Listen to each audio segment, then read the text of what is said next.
सहनाववतु सहनौ भुनक्तु सह वीर्यं करवावहै तेजस्विनावधीतमस्तु मा विद्विषावहै।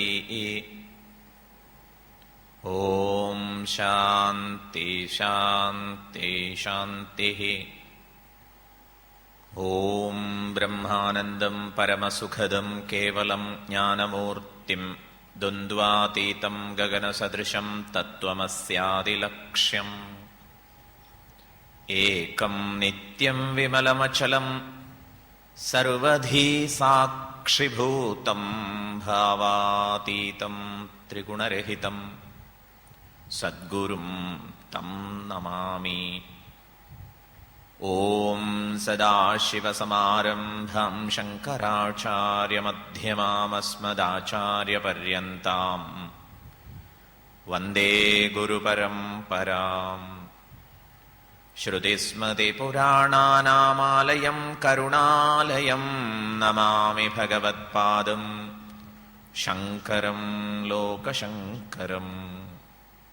शङ्करं शङ्कराचार्यं केशवं बादरायणं सूत्रभाष्यकृतौ वन्दे भगवन्तौ पुनः पुनः।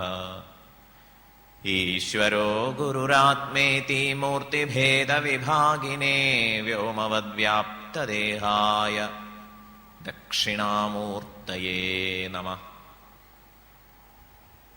ॐ सच्चिदानन्दरूपाय विश्वोत्पत्त्यादिहेतवे तापत्रयविनाशाय श्रीकृष्णाय वयं नुमः।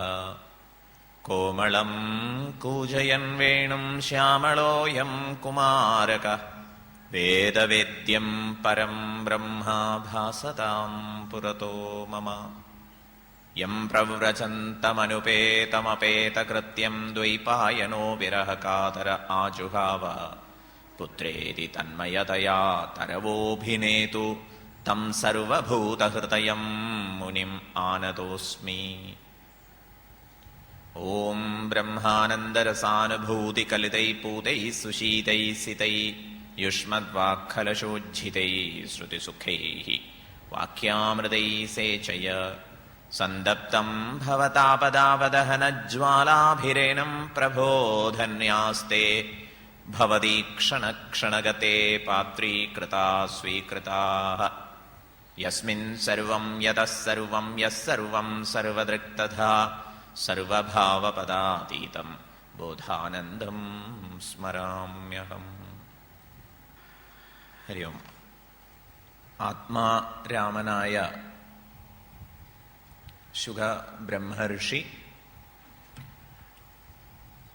ശ്രീമദ് ഭാഗവതത്തിൽ ആത്മതത്വമാണ്, ബ്രഹ്മതത്വമാണ്, വാസ്തവത്തിൽ പ്രകാശിതമായിട്ടുള്ളത് എന്ന് മനസ്സിലാക്കിയിട്ടാണ് സാനന്ദം ഭാഗവത പ്രചാരകനും പ്രവക്താവുമായി മാറിയത്. ഈ കഥ ശ്രദ്ധേയമാണ്. ആത്മാരാമനായി വിരാജിക്കുന്ന ശ്രീ ശുകബ്രഹ്മർഷിയെ സംബന്ധിച്ചിടത്തോളം ഭാഗവതത്തിൽ എങ്ങനെ താല്പര്യമുണ്ടാവും? പക്ഷേ വേദവ്യാസര് ശുകബ്രഹ്മർഷി കേൾക്കെ ശ്രീകൃഷ്ണ രസാമൃതം പങ്കുവച്ചു. അതിൽ ശുകബ്രഹ്മർഷി ആകൃഷ്ടനായി. അതിനുശേഷം വിഷ്ണുരാധനെ, പരീക്ഷത്തിന് അങ്ങനെ ഒരു പേരുണ്ടല്ലോ, വിഷ്ണുവിനാൽ രക്ഷിക്കപ്പെട്ടവൻ, ഗർഭസ്ഥ ശിശുവായിരിക്കെ ഭഗവാൻ കൃഷ്ണൻ പരീക്ഷത്തിനെ രക്ഷിച്ചു. അതുകൊണ്ട് വിഷ്ണുരാധനാണ്. ആജീവനാന്തമുണ്ട് ആ പ്രൊട്ടക്ഷൻ എന്ന് പറയുക. സർപ്പദംശനമേറ്റ് മരിക്കാനുള്ള ബ്രാഹ്മണ ശാപം ഉണ്ടായിട്ടുണ്ടെങ്കിലും ശരി, അവിടെയും രക്ഷിക്കപ്പെടേണ്ടതുണ്ട്. ആ നിലയ്ക്ക് ശുകബ്രഹ്മർഷി അക്ഷരാർത്ഥത്തിൽ വിഷ്ണുരാധനായി പരീക്ഷിത മഹാരാജാവിനെ മാറ്റുന്ന രംഗമാണ്. മരണാസന്നനായി നിൽക്കുന്ന പരീക്ഷത്തിനെ അനുഗ്രഹിക്കാൻ ഭാഗവത പ്രവചനവുമായിട്ട് അവിടെ എത്തിപ്പെട്ടു. ആ ഒരു സംവാദമാണ് നമുക്ക് ശ്രീമദ് ഭാഗവതമായി, പാരമഹംസ്യ സംഹിതയായി ലഭിച്ചിട്ടുള്ളത്. ഈ നിഗമ കൽപ്പ തരുവിൻ്റെ ഫലിതമായിട്ടുള്ള രസമാലയം അത് എത്രമാത്രം നുകർന്നാലും തൃപ്തിയാവില്ല എന്നുള്ളതാണ് നമ്മുടെ ഒരു അനുഗ്രഹം. അതുകൊണ്ടാണ് 15ാമത് ശ്രീമദ് ഭാഗവത തത്വസമീക്ഷയ്ക്കും ആവേശപൂർവം നമ്മൾ പങ്കെടുക്കുന്നത്. മറ്റ് പല താല്പര്യങ്ങളും അതുപോലെ തന്നെ ആവേശങ്ങളും ഒക്കെ ഉള്ളതിൻ്റെ കൂട്ടത്തിൽ ശ്രീകൃഷ്ണ രസാമൃതം നുകരാൻ നമുക്ക് സ്ഥായിയായ ഒരു താല്പര്യമുണ്ടാവുന്നത് ജന്മജന്മാന്തര സുഹൃതം കൊണ്ടാണ്, അനുഗ്രഹം കൊണ്ടാണ് എന്നൊക്കെ വിചാരിച്ച് നമുക്ക് സ്വയം അഭിനന്ദിക്കാം. ഈ പാതയിൽ മുന്നോട്ടു പോകാൻ ഉത്സാഹിക്കാം. ഇവിടെ 12ാം സ്കന്ധത്തിൽ 5ാം അധ്യായമായി പരിലസിക്കുന്ന ഭാഗവത കഥനം ഉപസംഹരിക്കുന്ന ഭാഗമാണ് നമുക്ക് ആസ്വദിക്കാനുള്ളത്. പ്രപഞ്ചത്തിൻ്റെ സ്രഷ്ടാവായി, പ്രപഞ്ചവ്യാപിയായി, അതേസമയം തന്നെ പ്രപഞ്ചത്തിന് മുഴുവൻ ആധാരമായി, പ്രപഞ്ച അതീതനായും അത്യതിഷ്ഠദശാങ്കുലം എന്ന പുരുഷ സൂക്തത്തിൽ പരമപുരുഷനെ വർണ്ണിച്ചിരിക്കുന്നു, പ്രകീർത്തിക്കുന്നു. പ്രപഞ്ചത്തിൽ എല്ലായിടത്തും എള്ളിലെണ്ണ പോലെ വ്യാപിച്ചിരിക്കുന്ന പ്രഭു പ്രപഞ്ചാതീതനായും പരിലസിക്കുന്നു എന്ന് മനസ്സിലാക്കുന്നിടത്താണ് നമുക്കും ഈ പഞ്ചീകൃത സഞ്ചയമായിട്ടുള്ള പ്രപഞ്ചത്തിൽ നിന്നുള്ള മുക്തി ലഭിക്കുക. അങ്ങനെ പരിലസിക്കുന്ന പരമേശ്വരന്റെ, ഭഗവാൻ ആദിനാരായണന്റെ തത്വം ശുകബ്രഹ്മർഷി പരീക്ഷത്തിനോട് പറയുകയാണ്, കഴിഞ്ഞ 7 ദിവസങ്ങളിലായിട്ട് ഞാൻ അങ്ങേക്ക് ചുരുക്കി പറഞ്ഞു തന്നു. ഇത് മുഴുവൻ വർണ്ണിക്കാൻ മെനക്കെട്ടാൽ സാക്ഷാൽ ബ്രഹ്മാവിന് പോലും അസാധ്യമാണ് എന്നാണ് ശുകബ്രഹ്മർഷി നിരീക്ഷിച്ചിരിക്കുന്നത്. ഭഗവാൻ തന്നെ സ്വയം കൺഫസ് ചെയ്യുന്നുണ്ട്. അർജുനൻ ഭഗവത്ഗീതയിൽ ഭഗവാനോട് ആവശ്യപ്പെട്ടു, ഭഗവാനെ അങ്ങയുടെ വിഭൂതിയെ വിസ്തരിച്ച് പറഞ്ഞു തരണമേ എന്ന്. ഭഗവാൻ പറഞ്ഞു, പറഞ്ഞാൽ തീരില്ല, എന്നാലും നീ ചോദിച്ചില്ലേ, കേഷു കേഷു ച ഭാവേഷു ചിന്യോസി ഭഗവൻ മയാ, ഏതേത് പ്രകാരമാണ് അങ്ങ് ധ്യാനിക്കപ്പെടേണ്ടത് എന്ന് ചോദിച്ചില്ലേ. അതുകൊണ്ട് കുറെ ശ്രീകോവിലുകൾ, ഭഗവാനെ ആരാധിക്കാനുള്ള ശ്രീകോവിലുകൾ ആ നിലയ്ക്ക് ഭഗവാൻ വിസ്തരിക്കുന്നു. എന്നിട്ട് പറയണു, വിഷ്ടഭ്യാഹമിതം കൃഷ്ണം ഏകാംശേന സ്ഥിതോ ജഗത്ത്. ഈ പറഞ്ഞൊന്നും ആയിട്ടില്ല, എൻ്റെ ഒരു ചെറിയ അംശം, അതുകൊണ്ട് വിസ്തരിക്കപ്പെട്ട പ്രപഞ്ചത്തിന്റെ കാര്യമാണ് ഞാൻ ഇതുവരെ സൂചിപ്പിച്ചത്. സാക്ഷാൽ ഭഗവാന് തന്നെ വർണ്ണിച്ചാൽ തീരാത്തത്ര മഹത്വം. അത് ഏറെക്കുറെ ഒന്ന് ചുരുക്കി പറയുകയായിരുന്നു. ഏതായാലും ഒരു കാര്യം നമുക്ക് ഉറപ്പായിരിക്കട്ടെ, സംസാര സിന്ധുമതിദുസ്തരം ഉത്തിതീർഷോഹോ നാന്യപ്ലവോ ഭഗവതഃ പുരുഷോത്തമസ്യ ലീലാകഥാരസനിഷേവണമന്തരേണ പുംസോ ഭവേദ് വിവിധ ദുഃഖ ഭവാർദിതസ്യ. പല പ്രകാരത്തിലുള്ള സംസാര ദുഃഖങ്ങൾ, സംസാര ദുഃഖം എന്ന് ആധ്യാത്മിക ഗ്രന്ഥങ്ങളിൽ അവിടെ സൂചിപ്പിച്ചിട്ടുള്ളതോ അല്ലെങ്കിൽ പ്രഭാഷകര് പറഞ്ഞു കേൾക്കുന്നതോ അത് നമ്മുടെ കാര്യമാണ് പറയുന്നത് എന്നറിയണമെങ്കിൽ പ്രതീക്ഷയോടെ മുന്നോട്ട് നോക്കുന്നതിനേക്കാൾ വിശകലന ബുദ്ധിയോടെ പിറകോട്ട് നോക്കണം.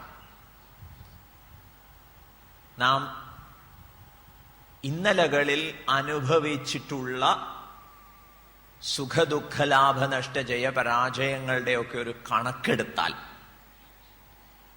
അതൊക്കെ നേടുന്നതിന് വേണ്ടി നാം ചെയ്തിട്ടുള്ള പ്രയത്നത്തെ മറുവശത്ത് കണക്കാക്കിയാൽ, അപ്പോഴാണ് ഈ സംസാര ദുഃഖത്തിന്റെ ഒരു തീവ്രത നമുക്ക് ശരിയായ പ്രകാരത്തിൽ ബോധ്യപ്പെടുക. സംസാരത്തെ സാഗരമായിട്ട് വർണ്ണിക്കുന്നു. സംസാര സിന്ധും, ഇതിന്റെ പ്രത്യേകത എന്താണ്? അതിദുസ്തരം, തരണം ചെയ്യാൻ വളരെ പ്രയാസകാരിയാണ്. ഇത് ഉത്തിതീർഷോ, കടക്കണമെന്ന് വാസ്തവത്തിൽ ആഗ്രഹിക്കുന്നവനെ സംബന്ധിച്ചിടത്തോളം ശുകബ്രഹ്മർഷി, ആത്മാരാമനായ ശുക ബ്രഹ്മർഷി പറയുന്നു, മറ്റൊരു വഴിയുമില്ല. ഇതിനൊരു യോഗ്യമായ തോണി ഉണ്ടെങ്കിൽ ആ തോണി ഭഗവതഃ പുരുഷോത്തമസ്യ ലീലാ കഥരസം, അത് പാനം ചെയ്യുക എന്ന പ്രകാരത്തിലുള്ള തോണി മാത്രമേ ഉള്ളൂ. അതുകൊണ്ട് സങ്കീർണമായ പ്രശ്നങ്ങളുടെ കാട്ടുതീയിൽപ്പെട്ട് അഥവാ സമുദ്രത്തിൽപ്പെട്ട് അലയുന്നവരൊക്കെ അവസരം കിട്ടുമ്പോൾ കൃഷ്ണ കഥ ശ്രവിക്കാൻ ഉത്സുകരായിരിക്കണം എന്ന് ശുകബ്രഹ്മർഷി വ്യക്തമാക്കുന്നു. തുടർന്ന് തനിക്ക് ഈ വിദ്യ ലഭിച്ചതിന്റെ ഒരു പാരമ്പര്യത്തെ പ്രതിപാദിക്കുന്നത് ശ്രദ്ധേയമാണ്. ആചാര്യസ്വാമികൾ ഉപനിഷത്തിലായാലും ശരി, ഭഗവത്ഗീതയുടെ കാര്യത്തിലായാലും ശരി, പാരമ്പര്യത്തെ സ്മരിക്കുമ്പോൾ ഭഗവത്ഗീതയിൽ 4-ാം അധ്യായത്തില് വിദ്യയുടെ പാരമ്പര്യം വർണ്ണിക്കുന്നുണ്ട്. ഇമം വിവസ്വതേ യോഗം പ്രോക്തവാനഹമവ്യയം വിവസ്വാൻമനവേ പ്രാഹാമനുരിക്ഷ്വാഗവേ ബ്രവീത് ഏവം പരമ്പരാപ്രാപ്തം. ഇങ്ങനെ ഒരു പാരമ്പര്യത്തെ വർണ്ണിക്കുന്നുണ്ട്. ഈ പാരമ്പര്യ വർണ്ണനത്തെക്കുറിച്ച് ആചാര്യസ്വാമികൾ നിരീക്ഷിക്കുന്നത് വിദ്യയെ സ്തുതിക്കാൻ വേണ്ടിയാണ്. വിദ്യയെ സംബന്ധിച്ച് നമുക്കൊരു ഗൗരവ ബുദ്ധി ഉണ്ടാവട്ടെ. പാരമ്പര്യ സ്മരണം എങ്ങനെ വിദ്യാസ്തുതിയായിട്ട് എണ്ണാം, അഥവാ പാരമ്പര്യത്തെക്കുറിച്ച് കേട്ടാൽ എങ്ങനെ നമുക്ക് വിദ്യയിൽ ഗൗരവ ബുദ്ധി ഉണരും എന്നാണെങ്കിൽ, ഇത് സഹസ്രാബ്ദങ്ങളായി ചോദ്യം ചെയ്യപ്പെടാതെ പകർന്നു വന്നിട്ടുള്ള അറിവാണ്. ഇംഗ്ലീഷിൽ പറയും ടൈം ടെസ്റ്റഡ് നോളജ്. കാലത്തിന്റെ പലതരത്തിലുള്ള പരീക്ഷകളെയും ഭംഗിയായി ജയിച്ചു വന്ന വിദ്യയാണ്. അതാണ് പാരമ്പര്യ സ്മരണം. പറയണു, ഈ വിദ്യ പണ്ട് സാക്ഷാൽ ആദിനാരായണൻ ബ്രഹ്മാവിന് ഉപദേശിച്ചു കൊടുത്തതാണ്. ബ്രഹ്മാവ് അത് ശ്രീ നാരദർക്ക് ഉപദേശിച്ചു കൊടുത്തു. ശ്രീ നാരദര് എന്റെ അച്ഛന് പറഞ്ഞു കൊടുത്തു വേദവ്യാസർക്ക്. ശുകബ്രഹ്മർഷി പറയണു, ആ അച്ഛനിൽ നിന്ന് ഞാനിത് ഗ്രഹിച്ചു. ഹേ പരീക്ഷിത് മഹാരാജാവേ, ഇപ്പോൾ ഞാൻ ഇത് അങ്ങേക്ക് കഴിഞ്ഞ ദിവസങ്ങളിലായിട്ട് പറഞ്ഞു തരികയായിരുന്നു. ഇതിവിടം കൊണ്ട് അവസാനിക്കാൻ പോണില്ല. പിന്നെയോ ഇനിയും ഈ സനാതനമായ തത്വചിന്ത ഭഗവാൻ ശ്രീകൃഷ്ണന്റെ സനാതനമൂർത്തിയായ ഭഗവാന്റെ കഥാകഥനം പരമ്പരകളായിട്ട് സംഭവിക്കും. ഉടനെ സംഭവിക്കാൻ പോകുന്നത് ജനമേജയൻ നടത്തുന്ന ഉടനെ സംഭവിക്കാൻ പോകുന്നത് നൈമിഷാരണ്യത്തിൽ വെച്ച് ശൗനകാദി ഋഷീശ്വരന്മാർക്ക് സൂതൻ ഈ കഥ പറഞ്ഞു കൊടുക്കും. അങ്ങനെ ഇത് പരമ്പരയായി ഇനിയും പുരോഗമിക്കും. ആ പാരമ്പര്യത്തിൽ നമ്മളൊക്കെ കണ്ണികളായിരിക്കുകയാണ്. ഇപ്പൊ ശുകബ്രഹ്മർഷി അന്ന് അവിടെ അനുസ്മരിച്ച ഒരു പാരമ്പര്യത്തിൽ നമ്മളൊക്കെ കണ്ണികളായി എന്നുള്ളത് വളരെ സന്തോഷകരമായിട്ടുള്ള കാര്യമാണ്. അതിപ്പോഴും നമ്മൾ കേൾക്കുന്നു. ഇനി നമ്മൾ ഈ കഥ ആർക്കെങ്കിലും ഒക്കെ പറഞ്ഞു കൊടുക്കുമ്പോൾ വീണ്ടും നമ്മളിലൂടെയും അതൊരു കൈവഴിയായി ഒഴുകുന്നു. ഇതാണ് സംസാരമുക്തിക്കുള്ള ഉപായം. ഇപ്രകാരം ശ്രീ ഹരിയുടെ കഥ അത് ഭാഗവതത്തിന്റെ പ്രമേയമാണ്. അതാണ് മുഖ്യ പ്രമേയം. പല കഥകളും വന്നിട്ടുണ്ട്, പക്ഷെ അതൊക്കെ തന്നെ ഹരിയോട് ഘടിപ്പിച്ചിരിക്കുന്നു. ആരാ ഹരി? നമ്മുടെ സകല സന്താപങ്ങളെയും സന്ത്രാസങ്ങളെയും ഭയങ്ങളെയും ഹനിക്കാൻ സമർത്ഥനാണ് ഹരി. ഹരിർ ഹരതി, ഭഗവാൻ ഹരിക്കും എന്ന് പറയാം.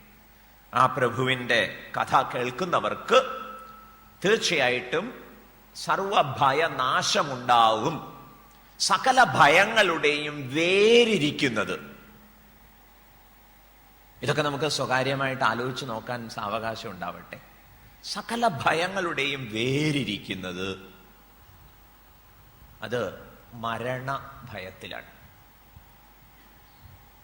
അവനവന്റെ മരണത്തെക്കുറിച്ച് ആലോചിക്കുമ്പോൾ നമ്മൾ ഒരുപക്ഷെ പറയും, എനിക്ക് മരിക്കാൻ പേടിയൊന്നുമില്ല, എല്ലാം ഞാൻ ചെയ്യാൻ പറ്റുന്ന രീതിയിലൊക്കെ ചെയ്തു വെച്ചിട്ടുണ്ട്, ഇനിയിപ്പോൾ എപ്പോൾ വേണമെങ്കിലും ഞാൻ റെഡിയാണ്.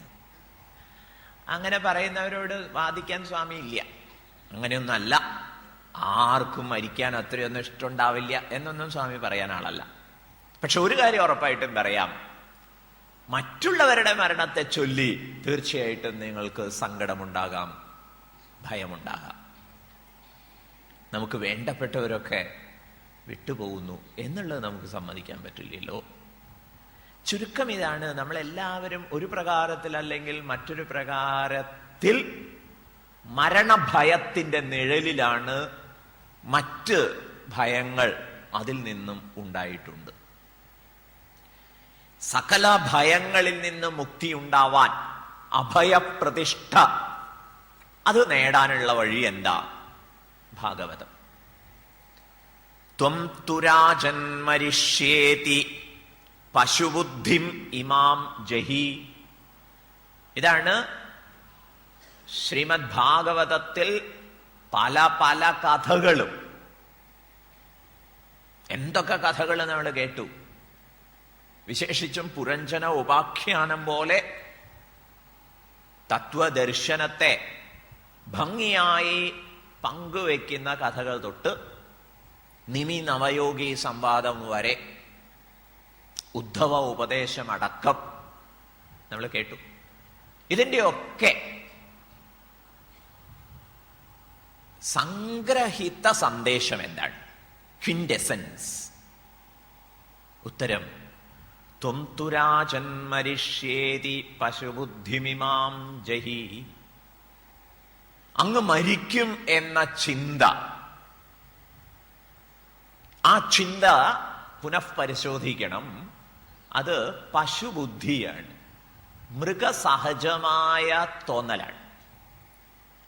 ഇവിടെ വിഷയം നമ്മുടെ ഐഡന്റിറ്റിയുടേതാണ്. നാം ഏതുമായി താദാത്മ്യം പ്രാപിച്ചിരിക്കുന്നു എന്നതാണ് പ്രസക്തമായ വിഷയം. ശരീര ഇന്ദ്രിയ മനോബുദ്ധികളോട് താദാത്മ്യം പ്രാപിച്ചെങ്കിൽ എന്ന് പറഞ്ഞാൽ ഈ ശരീര മനോബുദ്ധികളാണ് ഞാൻ എന്ന് തീരുമാനിച്ചെങ്കിൽ മരണം അനിവാര്യമാണ്. കാരണം ശരീരം മരിക്കുന്നു, ഇന്ദ്രിയാദികളൊക്കെ മരിക്കാതെ വയ്യ. ശീര്യമാണത്വാത് ശരീരം എന്ന വാഗർത്ഥമനുസരിച്ച് സ്ഥൂല ശരീരവും സൂക്ഷ്മ ശരീരവും കാരണ ശരീരവും ഒക്കെ നശിച്ചേ തീരൂ. ശീര്യമാണത്വം, അത് നശിക്കുന്നത് എന്ന അർത്ഥത്തിലാണ് ശരീരം എന്ന് പ്രയോഗിച്ചിരിക്കുന്നത്. അത്രയും. അപ്പൊ നശിക്കുന്നതുമായി സംബന്ധത്തിൽ ഏർപ്പെട്ടാൽ അതിന്റെ നാശം നമ്മെ ബാധിക്കാതെ തരമില്ല. മരണമുക്തി ഒരിക്കലും ആധ്യാത്മിക ശാസ്ത്രങ്ങൾ വാഗ്ദാനം ചെയ്യുന്നില്ല. മരണമുക്തി ആധ്യാത്മിക ശാസ്ത്രങ്ങൾ വാഗ്ദാനം ചെയ്യുന്നില്ല. മരിക്കുന്നത് മരിച്ചേ തീരൂ. അതാർക്ക് തടയാൻ പറ്റും? ശരീരാദികളെ സംബന്ധിച്ചിടത്തോളം അത് ഉണ്ടായതാണ് എന്നുള്ളത് കൊണ്ട് കുറച്ചു കാലം നിലനിൽക്കുമെങ്കിലും നശിക്കാതെ വയ്യ. പക്ഷേ ഞാൻ ആരാണ് എന്ന ചോദ്യത്തെ കൂലങ്കഷമായി അന്വേഷിച്ചു പോയാൽ അവിടെ നാം മരണരഹിതമായൊരു മാനം കണ്ടെത്തും. ഭഗവത്ഗീതയുടെയും പ്രമേയം ഇത് തന്നെയാണ്. ഭഗവാൻ ആരംഭിക്കുന്നത് മരിച്ചവരെ കുറിച്ചും മരിക്കാനിരിക്കുന്നവരെ കുറിച്ചും നീ ദുഃഖിക്കുന്നു, വാസ്തവത്തിൽ നീ അവരെ കുറിച്ചൊന്നും ദുഃഖിക്കാൻ അധികാരം ഉള്ളവനല്ല എന്ന് പറഞ്ഞാൽ തത്വചിന്തയിൽ നിഷ്ഠ നേടിയവരെ സംബന്ധിച്ചിടത്തോളം പഞ്ചഭൂതാത്മക പ്രപഞ്ചത്തിന്റെ ഉത്പത്തി സ്ഥിതി ലയങ്ങൾ സാക്ഷിയായ ആത്മാവിനെ ബാധിക്കുന്നില്ല എന്നുള്ളത് കൊണ്ട് മരണം ഒരു വിഷയമേ ആവില്ല.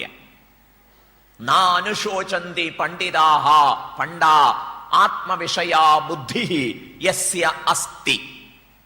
ആത്മവിഷയത്തിൽ ബുദ്ധി ഉറച്ചവന് മരണമില്ല. ന അനുശോചന്തി പണ്ഡിതാഹ. പണ്ട എന്ന് പറഞ്ഞാൽ ആത്മവിഷയത്തിൽ ബുദ്ധി എന്നാണ് അർത്ഥം.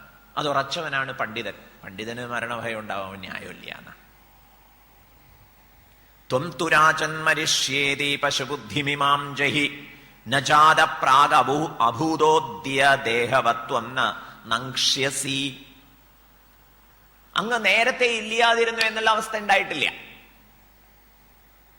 ഇനി അങ്ങ് ഇല്ലാതായി പോകുന്ന അവസ്ഥയും ഉണ്ടാവില്ല. ഭഗവത്ഗീതയിൽ അർജുനനോട് ഭഗവാൻ ഇതേ ആശയം പറയുന്നുണ്ട്. അവിടെ പക്ഷേ ഭഗവാൻ തന്നെയും അതുപോലെ തന്നെ സകല രാജാക്കന്മാരെയും ഒക്കെ ചൂണ്ടിക്കാണിക്കുന്നു. ഭീഷ്മദ്രോണാദികളെയൊക്കെ ചൂണ്ടിക്കാണിക്കുന്നു. നത്വേവാഹം ജാതുനാസം നത്വം നേമേ ജനാധിപാഹ നചൈവ ന ഭവിഷ്യാമ സർവേ വയമതഃ പരം. ഞാനും നീയും ഈ കാണുന്ന ജനാധിപന്മാരും ഒന്നും തന്നെ ഇല്ലാതിരുന്നു എന്നുള്ള അവസ്ഥയിൽ ഉണ്ടായിരുന്നില്ല. ഇനിയിപ്പോ ഇല്ലാണ്ടാവുകയില്ല എന്ന് പറഞ്ഞാൽ ശരീരാദികളുടെ നിരന്തര പരിണതിയിലും യാതൊരു മാറ്റത്തിനും വിധേയമാകാതെ സാക്ഷി സ്വരൂപമായി പരിലസിക്കുന്ന ആത്മതത്വമാണ് ഞാൻ എന്ന് നാം മനസ്സിലാക്കേണ്ടതുണ്ട്. അതിൽ ശ്രദ്ധയുള്ളവർ പണ്ഡിതന്മാർ, അല്ലാത്തവരൊക്കെ പശുബുദ്ധികൾ. ഓരോ സങ്കടം വരുമ്പോഴും നമുക്ക് ഈ ഒരു ആത്മവത്തയിലേക്ക് ഊളിയിട്ടിറങ്ങാൻ സാധിക്കട്ടെ. ദേഹത്തെ സംബന്ധിച്ചിടത്തോളം അത് ജാത്തമാണ്. അത് അതുകൊണ്ട് തന്നെ നശിക്കുകയും ചെയ്യും. അതിന് ചതുർവിധ അഭാവങ്ങൾ, 3 അഭാവങ്ങളുണ്ട്. ഏതൊക്കെ അഭാവങ്ങൾ? പ്രാഗഭാവം, ഇന്നലകളിൽ ഇല്ലായിരുന്നു എന്ന അവസ്ഥ ശരീരത്തിനുണ്ട്.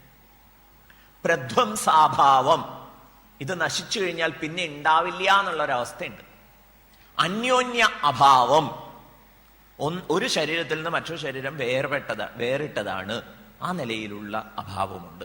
അതിൽ ഞാനില്ല എന്നുള്ള, അതിൽ ഈ ശരീരമില്ല എന്നുള്ള അഭാവം. അത്യന്താഭാവം മാത്രമേ ഇല്ലാത്തുള്ളൂ ശരീരാദികളെ സംബന്ധിച്ചിടത്തോളം. അതായത് ഒരിക്കലും ഇല്ല എന്നുള്ള അവസ്ഥ ഇല്ല, തീർച്ചയായിട്ടും. ആത്മാവിനെ സംബന്ധിച്ചിടത്തോളം പക്ഷേ 4 തരത്തിലുള്ള അഭാവങ്ങളും ഇല്ല. പ്രാഗഭാവവുമില്ല, പ്രധ്വംസാഭാവവും ഇല്ല, അന്യോന്യാഭാവവും ഇല്ല, അത്യന്താഭാവവും ഇല്ല. പിന്നെ എന്തേ ഉള്ളൂ? ഭാവം ഭാവം ഭാവം മാത്രം, ഉണ്മ മാത്രമേ ഉള്ളൂ. അതിൻ്റെ മരണത്തെ സംബന്ധിച്ച്, അതിൻ്റെ പരിണതിയെ സംബന്ധിച്ച് അതുകൊണ്ട് തന്നെ വ്യാകുലപ്പെടേണ്ട കാര്യമേ ഇല്ല. ശരീരത്തിന് 6 വികാരങ്ങളുണ്ട്. ശുഖബ്രഹ്മർഷി ചൂണ്ടിക്കാണിക്കുന്നു, വിത്ത് പൊട്ടി മുളച്ച് വൃക്ഷമായി പരിണമിക്കുന്നത് പോലെയൊക്കെ അസ്ഥി ജായത്തെ വർദ്ധത്തെ വിപരിണമത്തെ അപക്ഷീയത്തെ വിനശ്യതി. ഇപ്രകാരം വികാരങ്ങളൊക്കെ ഉണ്ട്, മാറ്റങ്ങളുണ്ട് ശരീരത്തിന്. ഈ ലോകത്തിന്, കാണുന്ന ലോകത്തിന്, നമ്മുടെ ശരീരവും ഈ കാണുന്ന പഞ്ചഭൂതാത്മക പ്രപഞ്ചത്തിന് നിരന്തര പരിണതിയുണ്ട്. പക്ഷെ ആത്മാവിനെ ഇത് ബാധിക്കുന്നില്ല. അതുവരെയും എപ്രകാരമാണോ ഇന്ധനത്തിൽ നിന്ന് അഗ്നി വ്യതിരിക്തമായിരിക്കുന്നത്, ഇതുപോലെ ഭഗവത്ഗീത 13-ാം അധ്യായത്തിൽ ഭഗവാൻ പറയും, ക്ഷേത്രജ്ഞം ചാപിമാം വിദ്ധി സർവക്ഷേത്രേഷു ഭാരത. സകല ക്ഷേത്രങ്ങളിലും ക്ഷേത്രജ്ഞനായി എന്നെ അറിയണം. ഇത് നമുക്ക് ധ്യാനിക്കാൻ വളരെ സൗകര്യം തരുന്ന ഒരു ആദേശമാണ്. സർവ ക്ഷേത്രങ്ങളിലും ശരീരാദികളിലും അന്തര്യാമിയായി സാക്ഷി സ്വരൂപമായി പരിലസിക്കുന്നത് ഭഗവാനാണെന്ന് പറഞ്ഞിരിക്കുന്നു. ആ ഭഗവാനെ നമുക്ക് നമ്മിൽ തേടാവുന്നതല്ലേ ഉള്ളൂ. ആത്മാവ് അതുകൊണ്ട് അജമാണ്, അമരമാണ്. അത് ജനിക്കുന്നില്ല, മരിക്കുന്നുമില്ല.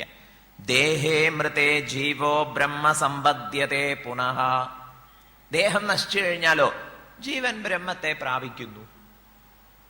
ഇതാണ് ആലോചിക്കേണ്ടത്. പക്ഷെ നമുക്ക് സൂക്ഷ്മദേഹത്തെ സംബന്ധിച്ചിട്ടുള്ള ചോദ്യം പ്രസക്തമാവുന്നുണ്ട്. അത് തഴയാൻ പറ്റില്ല. സൂക്ഷ്മദേഹത്തിന് എന്ത് സംഭവിക്കുന്നു? ഒരാൾ മരിക്കാൻ പാകമാവുമ്പോൾ എന്ത് ചെയ്യും? മനഃഷ്ഠാനീന്ദ്രിയാണി പ്രകൃതിസ്ഥാനി കർഷതി. സൂക്ഷ്മ ശരീരത്തിന്റെ ഒരു യാത്രയെ പ്രതിപാദിക്കുന്നുണ്ട് ഭഗവത്ഗീതയിലും മറ്റ് പല ഗ്രന്ഥങ്ങളിലും. ഒരു യാത്രയൊക്കെ ഉണ്ട്. സൂക്ഷ്മ ശരീരം കർമ്മവാസനാനുസൃതം പിന്നെയും ചരിക്കുന്നുണ്ടാവും. പക്ഷെ എല്ലാം ശരീരമാണ്. അതിൻ്റെ ഒക്കെ ഒരു അന്ത്യമില്ലേ എന്ന് ചോദിക്കുക. ആത്മാവ് ആ പരമാത്മ ചൈതന്യം തന്നെയായി വിലീനമാകും. അതാവാതെ തരവില്ല. ഇപ്പൊ ജന്മജന്മാന്തരങ്ങളെ കുറിച്ച് നമ്മുടെ ആചാര്യന്മാര് ചർച്ച ചെയ്യുന്നതിന് പല ന്യായങ്ങളുമുണ്ട്. അതൊന്നും ഒരു സാധകൻ ആലോചിച്ച് വ്യാകുലപ്പെടേണ്ട കാര്യമേ ഇല്ല. സാധകൻ എപ്പോഴും ഭാഗവതത്തെ ആശ്രയിച്ചിട്ടുള്ള ഭാഗവത ഭക്തൻ എപ്പോഴും ചിന്തിക്കേണ്ടത് എന്താണ്? അദ്യൈവ ഇഹൈവ അത്രൈവ. ഇന്ന് തന്നെ, ഇപ്പോൾ തന്നെ, ഇവിടെ വച്ച് തന്നെ മുക്തി. അതാവട്ടെ നമ്മുടെ ഒരു സ്വകാര്യമായ ജിജ്ഞാസയുടെ ആവേശം. മറ്റുള്ളവരുമൊക്കെ ആയിട്ട് ചർച്ച ചെയ്യുന്ന സമയത്ത് എത്ര കർമ്മവാസനകളൊക്കെ ഉണ്ട് എന്ന് ആർക്കറിയാം, പ്രാരബ്ധം എത്രയൊക്കെ അവശേഷിക്കുന്നു എന്ന് ആർക്കറിയാം എന്നൊക്കെ സംസാരിച്ചോളൂ. പക്ഷെ നാം നമ്മോട് പുലർത്തേണ്ടുന്ന ഒരു നീതി,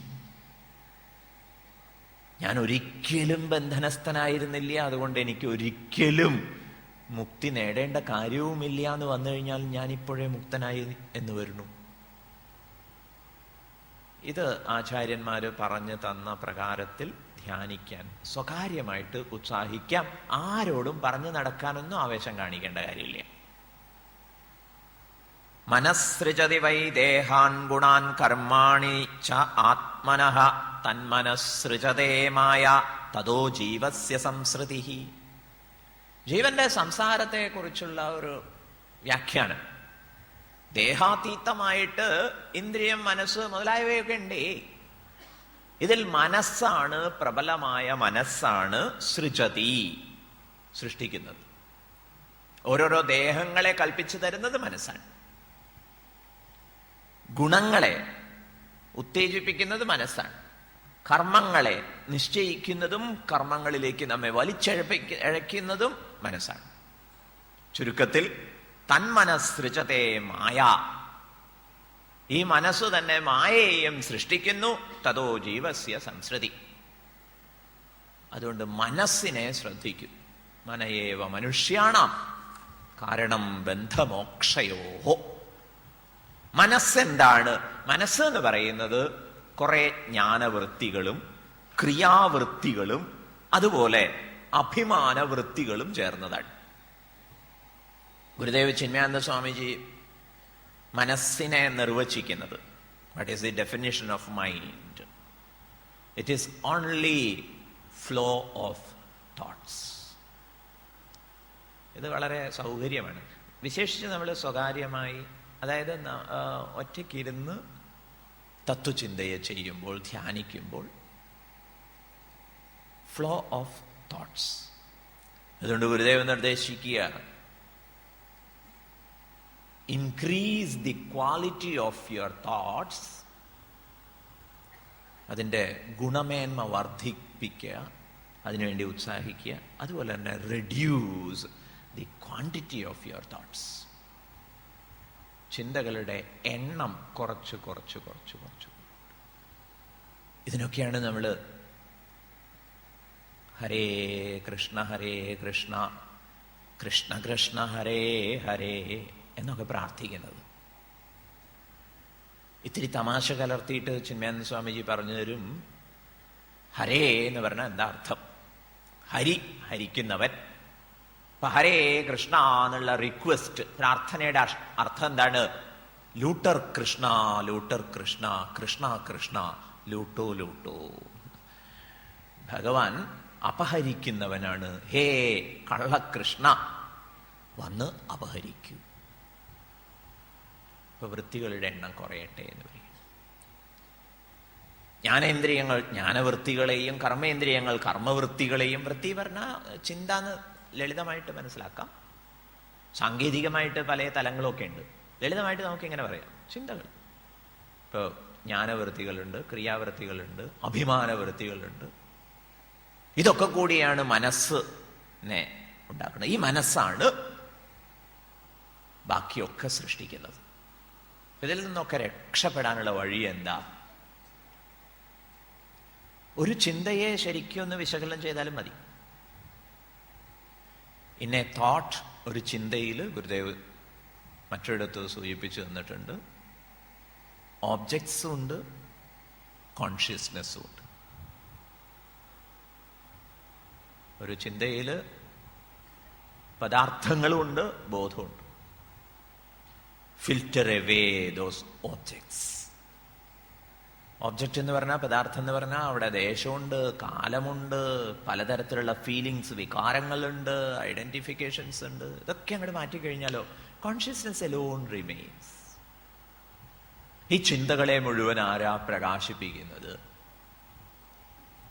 കഠോപനിഷത്തിൽ പറഞ്ഞുതരും, യച്ഛേദ്വാങ് മനസി പ്രാജ്ഞഃ തദ്യച്ഛേത് ജ്ഞാന ആത്മനി ജ്ഞാന ആത്മനി മഹതി നിയച്ഛേത് തദ്യച്ഛേത് ശാന്ത ആത്മനി.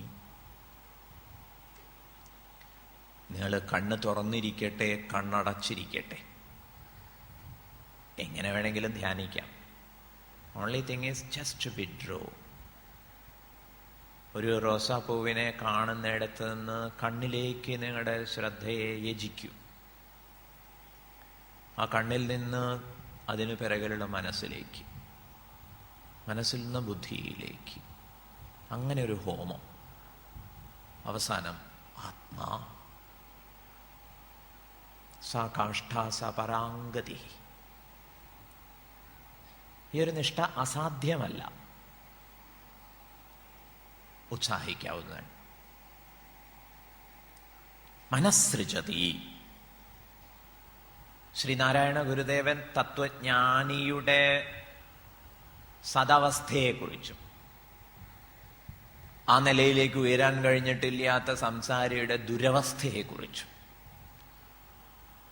ഒരു ശ്ലോകത്തിൽ ഭംഗിയായിട്ട് ചൂണ്ടിക്കാണിച്ചിരിക്കുന്നു. ഉണ്ടായി മാറുമറിവുണ്ടായി മുന്നമിതു കണ്ടാടുമംഗമകവും കൊണ്ടായിരം തരമിരുണ്ടാശയം പ്രതി ചുരുണ്ടാമഹസ്സിൽ മറയും. ഇതാണ് ഒരു സാധാരണക്കാരന്റെ പ്രശ്നം. ഓരോരോ വൃത്തികളോടും താതാത്മ്യപ്പെട്ട് നിസ്സാരനും നിസ്സഹായനുമൊക്കെയായിട്ട് നശിച്ചു പോകും. കണ്ടാലും ഈ നിലയിലുണ്ടാകയില്ലറിവഖണ്ഡാനുഭൂതിയിലെഴും തണ്ടാരിൽ വീണു മധുവുണ്ടാരമിക്കുമൊരു വണ്ടാണു സൂരി സുകൃതി. ഈ നിലയല്ല ഒരു തത്വജ്ഞാനിയെ സംബന്ധിച്ചിടത്തോളം, ഒരു സുകൃതിയെ സംബന്ധിച്ചിടത്തോളം, ഒരു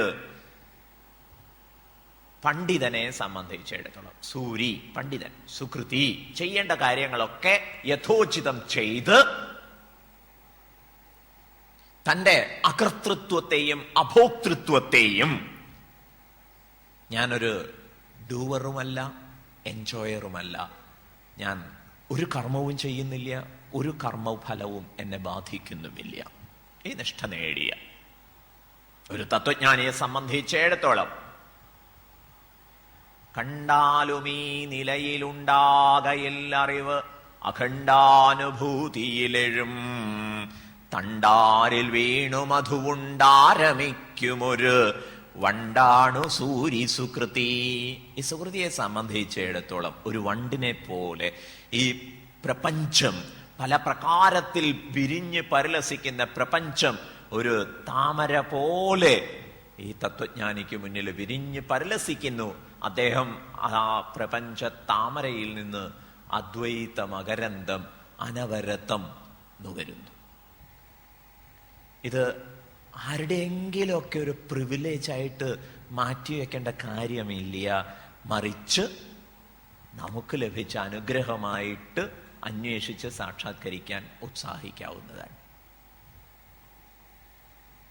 കാരണം നമ്മൾ പല വിഷയങ്ങളും വളരെ ആലോചിച്ച് പോകാൻ സാമർഥ്യമുള്ളവരാണ്. ആ കഴിവൊക്കെ കൂടി ഇവിടെ ഇൻവെസ്റ്റ് ചെയ്താൽ മതിയാവില്ലേ? It is so simple. ആ അർത്ഥത്തിൽ സംശയമില്ല. എന്തൊക്കെ കാര്യങ്ങൾ നമ്മൾ വെറുതെ ആലോചിച്ച് കൂടുതൽ കോംപ്ലിക്കേറ്റഡ് ആക്കണില്ല, സങ്കീർണമാക്കണില്ല. നോട്ടൊക്കെ നിരോധിച്ചു, ആകെ പ്രശ്നമാണ്, എന്താ ഇത്ര പ്രശ്നമുള്ളത് എന്നാലോചിക്കുന്നതിന് പകരം അത് എത്രത്തോളം കോംപ്ലിക്കേറ്റഡ് ആയിട്ട് ആലോചിക്കാമോ അത്രത്തോളം ആലോചിച്ച് പരിഭ്രമിച്ച്. പലരും സ്വാമിയോട് പറയുമായിരുന്നു, കിട്ടിയ 100-ന്റെ നോട്ടൊന്നും ഞാനിപ്പോ ചെലവഴിക്കണേ ഇല്ല. ആർക്കെടുത്ത് വയ്ക്കാൻ? ഇനിയിപ്പൊ അതും കൂടി നിരോധിച്ചു എന്ന് കേട്ടാലോ. പല കാര്യങ്ങളിലും നമ്മൾ വേണ്ടാതെ വിശകലനം ചെയ്ത് ഊർജത്തെ വിനിയോഗം ചെയ്യുന്നുണ്ട്. കുറച്ചു നേരത്തേക്ക് ഇതിനും വേണ്ടിയിട്ട്.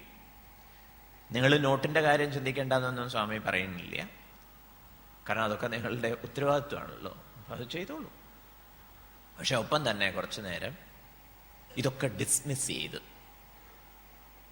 ഈ അമരണമായ ഒരു ആഴത്തെക്കുറിച്ച് ആചാര്യന്മാർ ചൂണ്ടിക്കാണിച്ച് തന്നിട്ടുണ്ടെങ്കിൽ അതിൽ ആരംഭിക്കാൻ ഉത്സാഹിക്കണം.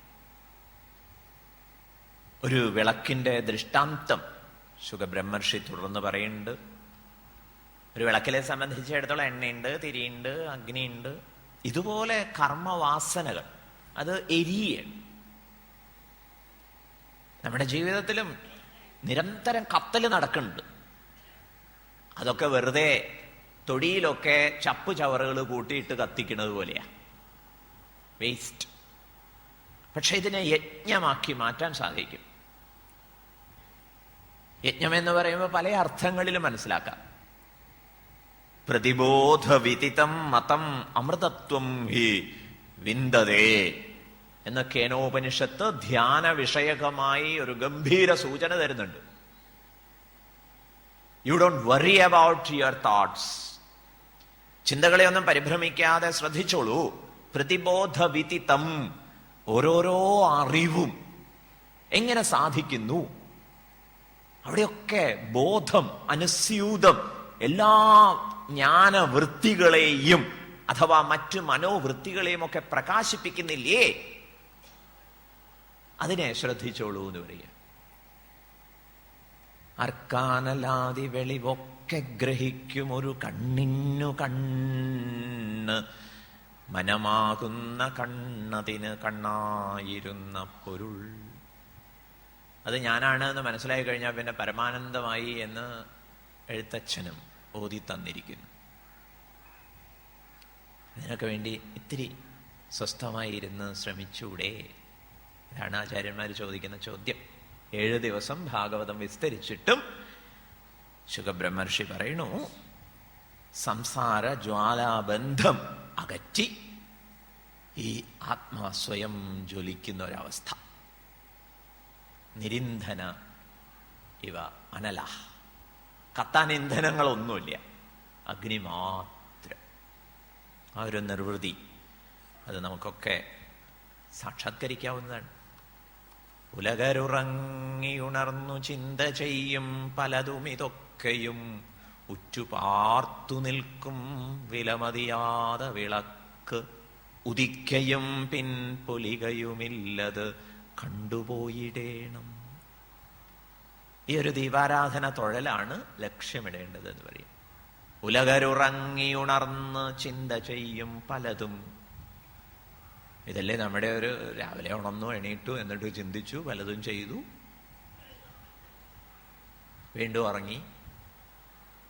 ഒക്കെയും ഉറ്റുപാർത്തു നിൽക്കും. കണ്ണിമയ്ക്കാതെ നോക്കിയിരിക്കുന്ന ഒരു വിളക്കുണ്ട്. അത് തൊഴുതുപോയാൽ ശരിയായ ദീപാരാധന തൊഴലായി. കണ്ടുപോയിടേണം. ഏവമാത്മാനമാത്മസ്ഥം ആത്മനൈവ ആമൃശപ്രഭോ ബുദ്ധ്യാനുമാനഗർഭിണ്യാ വാസുദേവ അനുചിന്തയാ. പരീക്ഷിത്ത് ധാരാളം കേട്ട് കഴിഞ്ഞു. ഇനിയിപ്പോ ആ നിഷ്ഠയാണ് പ്രധാനം. അതുകൊണ്ട് ശുകബ്രഹ്മർഷി വളരെ ഫോക്കസ്ഡ് ആയിട്ട് കേന്ദ്രിതമായ ആശയം പങ്കുവയ്ക്കുന്നു. ഏവം ഇപ്രകാരമൊക്കെ ഏവമാത്മാനമാത്മസ്ഥം ആത്മനൈവ ആമൃശപ്രഭോ. ദേഹാത്മബുദ്ധിയെ, ദേഹാദികളിലുള്ള ആത്മബുദ്ധിയെ വിശകലനം ചെയ്യൂ ഹേ പ്രഭോ എന്ന് പരീക്ഷത്തിനെ വിളിച്ചുപോയി. കാരണം മരണാസന്നനായിരിക്കെ എന്ത് ചിന്തിക്കണം, എന്ത് ചെയ്യണം, ആരെ ആരാധിക്കണം എന്നൊക്കെ ചോദിക്കാൻ തോന്നിയില്ലേ പ്രഭോ? ഇനി എന്താ ചെയ്യേണ്ടത്? B focused. ഈ ശരീരമാണ് ഞാൻ എന്നുള്ള ചിന്തയെ വിശകലനം ചെയ്യൂ. ബുദ്ധിയാനുമാനഗർഭിണ്യ വാസുദേവാനുചിന്തയ. ബുദ്ധിയുടെ സകല സാമർഥ്യങ്ങളും ഉപയോഗിച്ചുകൊണ്ട് വാസുദേവ ചിന്തയിൽ ഊന്നി നിൽക്കൂ. വാസുദേവനെന്നും നാരായണനെന്നും ഭഗവാനെന്നും ഈശ്വരനെന്നും ഒക്കെ പറയുന്നത് ഒരേ തത്വം. നിമി നവയോഗി സംവാദത്തിൽ നാരായണനെ കുറിച്ച് നിമി ചക്രവർത്തി ചോദിക്കുന്നുണ്ട്, ആരാണ് നാരായണൻ? ഇപ്പൊ പിപ്പലായന മുനി പറഞ്ഞു കൊടുക്കുന്നു, സ്ഥിത്യുദ്ഭവ പ്രളയ ഹേതുരഹേതുരസ്യ യത്സ്വപ്നജാഗര സുഷുപ്തിഷു സദ്ബഹിശ്ച ദേഹേന്ദ്രിയാനി സുഹൃദയാനി ചരന്തി യേന സഞ്ജീവിതാനി തദവേഹി പരം നരേന്ദ്ര.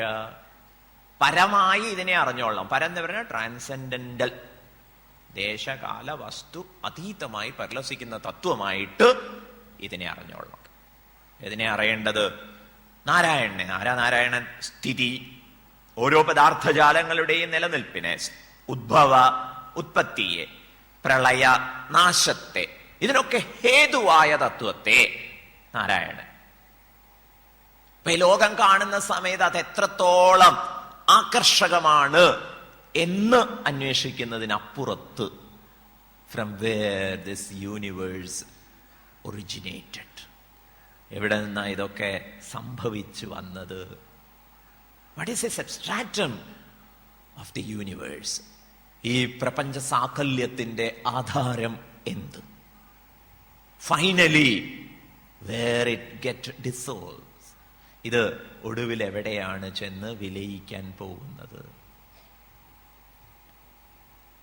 ഇതിനെക്കുറിച്ച് ആലോചിക്കുക. ഹേതുരസ്യ, ഇതിന്റെ ഹേതു, പ്രപഞ്ച പ്രവൃത്തികൾക്ക് മുഴുവൻ ഹേതു ഭഗവാനാണ്. അഹേതു, പക്ഷേ അകാരണവും ആണ്. ഇതൊക്കെയാണ് നമ്മൾ ചിന്തിച്ച് രസിക്കേണ്ടത്.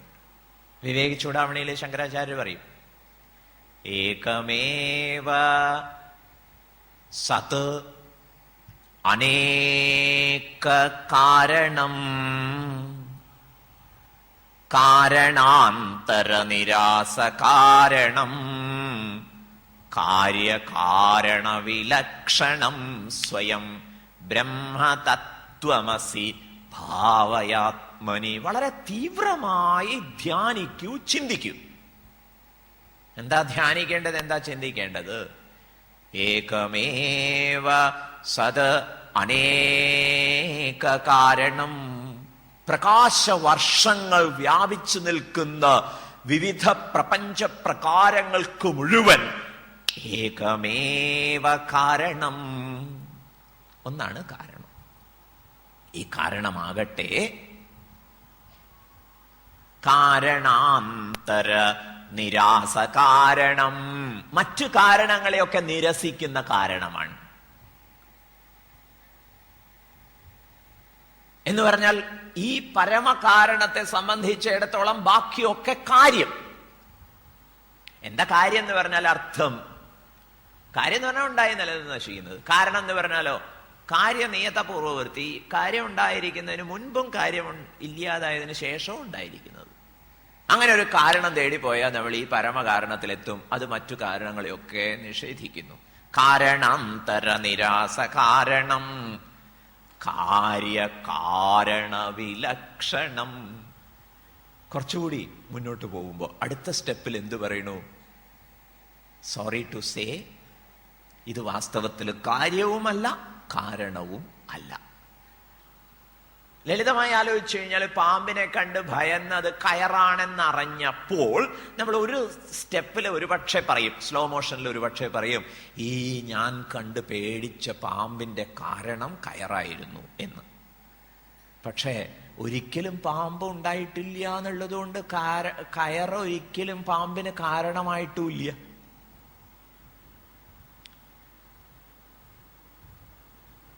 കാര്യകാരണ വിലക്ഷണം, അത് കാര്യവുമല്ല കാരണവുമല്ല. ബ്രഹ്മതത്വമസി ഭാവയാത്മനി, തത് ബ്രഹ്മത്വമസി ഇതി ഭാവയ ആത്മനി. നിരന്തരം ഇതിനെ ഭാവന ചെയ്യൂ, ആ ബ്രഹ്മം നീയാണ് എന്ന്. സ്ഥിത്യുദ്ഭവ പ്രളയഹേതു അഹേതുരസ്യ യത് സ്വപ്നജാഗര സുഷുപ്തിഷു സദ്ബഹിശ്ച. സ്ഥിതി ഉദ്ഭവ ലയങ്ങൾക്കൊക്കെ കാരണമാണ് എന്ന് പറയുമ്പോൾ ഈ പ്രപഞ്ചം മുഴുവൻ പരിഗണിക്കപ്പെടുന്നതുകൊണ്ട് എവിടെയോ ഇരിക്കുന്ന തത്വം എന്ന് നമ്മൾ വിഷമിച്ചു. പക്ഷെ ഉടനെ തന്നെ പറയുന്നു, ജാഗ്രത സ്വപ്നം സുഷുപ്തിയൊക്കെ നിങ്ങളുടേതല്ലേ, പകലെ എന്ന് വ്യാകുലപ്പെടണ്ട. യത് സ്വപ്നജാഗര സുഷുപ്തിഷു സദ്ബഹിശ്ച. ജാഗ്രസ്വപ്ന സുഷുപ്തികളിലൊക്കെ സാക്ഷിയായി പരിലസിക്കുന്ന സത്ത്. ദേഹേന്ദ്രിയാനി സുഹൃദയാനി ചരന്തിയേന. ഏതിനാൽ ദേഹേന്ദ്രിയങ്ങളും ഹൃദയമൊക്കെ ചരിക്കുന്നുവോ, പ്രവർത്തനക്ഷമമാകുന്നുവോ, ഫങ്ഷൻ ചെയ്യുന്നുവോ, സഞ്ജീവിതാനി തദവേഹി, ഇവയൊക്കെ സജീവമാക്കി നിർത്തുന്ന, സചേതനമാക്കി നിർത്തുന്ന തത്വത്തെ നാരായണനായിട്ട് അറിഞ്ഞാലും എന്ന് നാരായണ തത്വത്തെ വാസുദേവാനു ചിന്തയാ. വാസുദേവനെ ചിന്തിക്കണം എന്ന് പറയുമ്പോൾ ഇങ്ങനെയൊക്കെയാണ് ചിന്തിച്ചു പോണ്ടത്. ഭഗവത്ഗീതയിലും ഭഗവാൻ തൻ്റെ ഐഡന്റിറ്റി കാർഡ് പല സ്ഥലങ്ങളിലും കാണിച്ചു തരുന്നുണ്ട്. മയാ തദമിദം സർവം ജഗതവ്യക്തമൂർത്തിനാമസ്ഥാനി സർവഭൂതാനി ന ചാഹം തേഷവസ്ഥിതഃ ന ച മസ്ഥാനി ഭൂതാനി പശ്യ മേ യോഗമൈശ്വരം. ഈ പ്രപഞ്ചത്തിൽ മുഴുവൻ ഞാൻ വ്യാപിച്ചു നിൽക്കുന്നു, എന്നിലാണ് ഇതൊക്കെ നിലനിൽക്കുന്നത്, ഞാൻ അവയിലൊന്നിലുമില്ല. സോറി ടു സേ അവ എന്നിലുമില്ല. ഇങ്ങനെയൊക്കെ ഭഗവാന്റെ ആഴങ്ങളെ മനനം ചെയ്യുന്നതിന് സഹായകമായ രീതിയിൽ പലയിടത്തും വർണ്ണിച്ചതൊക്കെ ചിന്തിക്കുന്നതാണ് വാസുദേവാനു ചിന്തയ. ഈ വാസുദേവ ചിന്ത കൊണ്ട് എന്ത് ചെയ്യണം? ദേഹാത്മബുദ്ധിയിൽ നിന്ന് നമ്മൾ സ്വാത്മ അവബോധത്തിലേക്ക് ഉയരണം, ഉണരണം. ചോദിതാ വിപ്രവാക്യേന നത്വാം ധക്ഷ്യതി തക്ഷകഃ മൃത്യവോ നോപധക്ഷ്യന്തി മൃത്യൂനാം മൃത്യും ഈശ്വരം. ഇനി ഒരു ബ്രാഹ്മണ വാക്യം കൊണ്ടും ഒരു സർപ്പം വന്ന് അങ്ങേ കടിക്കാൻ പോകുന്നില്ല. ഏത് സർപ്പം? തക്ഷകൻ എന്ന സർപ്പം. അതായിരുന്നല്ലോ ഏറ്റവും വലിയൊരു ഇൻസിഡന്റ് സംഭവിക്കാൻ പോകുന്നത് എന്ന് മനസ്സിലാക്കിയത്. വിപ്രവാക്യേന ചോദിത, ഒരു ബ്രാഹ്മണ കുമാരന്റെ വാക്യം കൊണ്ട് തക്ഷകൻ വരും എന്നല്ലേ? Now that episode is over. ഇനി അങ്ങയെ ദംശിക്കാൻ ഒരു സർപ്പത്തിനും സാധിക്കില്ല. കാരണം അങ്ങ് മരണത്തെയും ജയിച്ചവനാകുന്നു. ഇനിയൊരു സർപ്പവും അങ്ങയെ നശിപ്പിക്കാൻ പോകുന്നില്ല. ഈ ബോധ്യത്തിൽ ഉറയ്ക്കലല്ലാതെ ഭയമുക്തിക്ക് എന്താ ഒരു വഴിയുള്ളത്? വസുദേവര് സ്തുതിക്കുന്നുണ്ട് ഭഗവാനെ ജനിച്ച ഉടനെ. വസുദേവര ദേവകിയും മരണഭയ, എല്ലാവരും മരണത്തെ പേടിച്ച് എല്ലായിടത്തും ഓടി നടക്കുക. ഒടുവിൽ ആരെ പ്രാപിച്ചപ്പോൾ മരണഭയം ഉപശമിച്ചു. അതെങ്ങനെയാ പ്രാപിക്കുക? ഈ നിലയ്ക്ക് വാസുദേവ തത്വം ധ്യാനിച്ചുകൊണ്ട്. അതുകൊണ്ട് എന്ത് വേണം? അഹം ബ്രഹ്മ പരം ധാമ ബ്രഹ്മാഹം പരമം പദം ഏവം സമീക്ഷ്യൻ ആത്മാനം ആത്മനി ആധായ നിഷ്കളേ ദശന്തം തക്ഷകം പാദേ ലേലിഹാനം വിഷാനനൈഃ ന ദ്രക്ഷ്യസി ശരീരം ച വിശ്വം ച പൃഥക് ആത്മനഃ. പരീക്ഷത്തിന്റെ ഒരു കോണ്ടെക്സ്റ്റ് ഒന്നും നമ്മൾ ആലോചിച്ച് വ്യാകുലപ്പെടണ്ട. ചിലപ്പോൾ അങ്ങനെ ഒരു ചിന്ത നമുക്ക് വരും. നമ്മൾ ഈ ഒരു പരിസരത്തിൽ എത്തിപ്പെട്ടവർ. പരീക്ഷിത്ത് ഒരു കണക്കിന് എന്തൊരു ഭാഗ്യം ചെയ്തവനാണ്. കാരണം 7 ദിവസത്തിനുള്ളിൽ മരിക്കുമെന്നുള്ള ദുരവസ്ഥ വന്നിരിക്കുന്നു. എന്നാ പിന്നെ മതി, ഇനിയിപ്പോൾ ഇവിടെയൊക്കെ ചുറ്റിക്കറങ്ങി നടത്തിയിട്ട് എന്താ കാര്യം എന്ന നിലയിൽ ഗംഗാതീരത്തെ സമാശ്രയിച്ച് കാത്തിരുന്നു. സന്നിഹിതരായ മഹാത്മാക്കളോടൊക്കെ ചോദിച്ചു, ഈ സമയത്ത് ചെയ്യേണ്ടത് എന്താണ്? ആർക്കും അങ്ങനെ അങ്ങോട്ട് പറഞ്ഞു കൊടുക്കാൻ ഒരു സാമർഥ്യം തോന്നിയില്ല. അപ്പോഴാണ് സാക്ഷാൽ ശുക ബ്രഹ്മർഷി കാറ്റുപോലെ അവിടെ അണയുന്നത്. എന്നിട്ടോ യാതൊരു സംശയവുമില്ലാതെ സുസ്പഷ്ടം നേരിട്ട് അനുഭവനിഷ്ഠ നേടിയ ഗുരുവിൽ നിന്ന് ശ്രവിക്കാൻ പരീക്ഷത്തിന് ഭാഗ്യം കിട്ടിയിരിക്കുന്നു. അപ്പൊ ഈ ശ്ലോകം നമ്മൾ വായിച്ചിട്ട് എന്താ വിചാരിക്കുക? അതൊക്കെ പരീക്ഷത്തിന്റെ ഒരു ഭാഗ്യം. ആ കോണ്ടെക്സ്റ്റേ മറന്നേക്കും. നമ്മൾ ആലോചിക്കേണ്ടത് ഇത് എന്നോട് ശുകബ്രഹ്മർഷി ഉപദേശിക്കുന്നു. അഹം ബ്രഹ്മ, ഞാൻ ശരീരേന്ദ്രിയ മനോബുദ്ധികളൊന്നുമല്ല. പിന്നെയോ യതോ വാ ഇമാനി ഭൂതാനി ജായന്തെ യേന ജാതാനി ജീവന്തി യത് പ്രയന്ത്യഭിസംവിശന്തി തദ്വിജിജ്ഞാസസ്വ തദ്ബ്രഹ്മേതി. ബ്രഹ്മത്തിന്റെ നിർവചനം: യാതൊന്നിൽ നിന്ന് ഈ പ്രപഞ്ച സാകല്യം മുഴുവൻ സംഭവിച്ചുവോ, യാതൊന്നിനെ ആശ്രയിച്ചെല്ലാം നിലനിൽക്കുന്നുവോ, യാതൊന്നിലേക്ക് എല്ലാം ഒടുവിൽ വിലീനമാകുന്നുവോ. ഒരു തിരമാല എന്ന പോലെ, തിരമാല സമുദ്രത്തിൽ നിന്ന് ഉത്ഭവിച്ച് സമുദ്രത്തിൽ നിലനിന്ന് സമുദ്രത്തിലേക്ക് വിലയിക്കും പോലെ ഈ പ്രപഞ്ചം എന്ന് പറയുന്നത് ആത്മാവിൻ്റെ മഹത്വത്തെ, ബ്രഹ്മത്തിൻ്റെ ആഴവും വ്യാപ്തിയും പരിഗണിക്കുമ്പോൾ ഒന്നുമല്ല. അഹം ബ്രഹ്മ, ആ ബ്രഹ്മതത്വമാകുന്നു ഞാൻ. പരം ധാമ, പ്രപഞ്ചത്തിന്റെ മുഴുവൻ പരമമായ ധാമം, എബോർഡ്, വിലയന സ്ഥാനമാണ് ഞാൻ. ബ്രഹ്മാഹം പരമം പദം, പരമമായ പദനീയം, പ്രാപിക്കേണ്ട സ്ഥാനം, അത് തന്നെ ഞാൻ. ഏവം സമീക്ഷണാത്മാനം, ഇപ്രകാരം ശരീരേന്ദ്രിയ മനോബുദ്ധികൾക്കപ്പുറത്ത് ആത്മാവിനെ ശാസ്ത്രാചാര്യ പ്രസാദമനുസരിച്ച് ധ്യാനിച്ചുറപ്പിച്ച്, ആത്മനി ആദായ നിഷ്കളേ,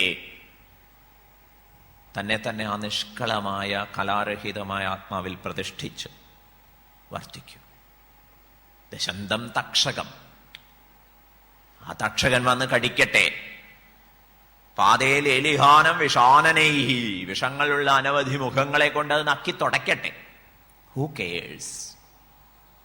നദ്രക്ഷ്യസി ശരീരം ച വിശ്വം പൃഥക് ആത്മനഃ, ആത്മാവിൽ നിന്ന് അന്യമായി അങ്ങ് പിന്നെ ഒരു ശരീരത്തെയോ അല്ലെങ്കിൽ പ്രപഞ്ചത്തെയോ ഒരു തക്ഷകനെയോ ഒന്നും കാണുന്നില്ല. അത് പറയുക വളരെ രസകരമായ ഒരു കാഴ്ച അനുബന്ധമായി സ്വാമിക്ക് പങ്കുവയ്ക്കാൻ തോന്നുന്നത്, എക്സ്റേ എന്ന് പറയുന്ന ഒരു റേസിന്റെ സാമർഥ്യം നമുക്കറിയാം. സപ്പോസ് നമുക്കൊക്കെ എക്സ്റേ ദൃഷ്ടി കിട്ടിയെന്ന് വിചാരിക്കുക. അങ്ങനെയാണെങ്കിൽ എവിടെ ഇരുന്ന് ഇങ്ങനെ നോക്കണ സമയത്ത് നിങ്ങൾ വളരെ അണിഞ്ഞൊരുങ്ങിയൊക്കെ വന്നവരുണ്ട്. സപ്താഹത്തിനല്ലേ പോണത്, ഒന്നും വേണ്ടാന്നേ എന്ന് ഓടിയൊപ്പിടച്ച് വന്നവരുണ്ടാവും. പക്ഷേ ഒരു എക്സ്റേ കണ്ണുകൊണ്ട് ഈ ഇരിക്കുന്നവരെയൊക്കെ നോക്കുമ്പോൾ എന്തേ കാണുള്ളൂ?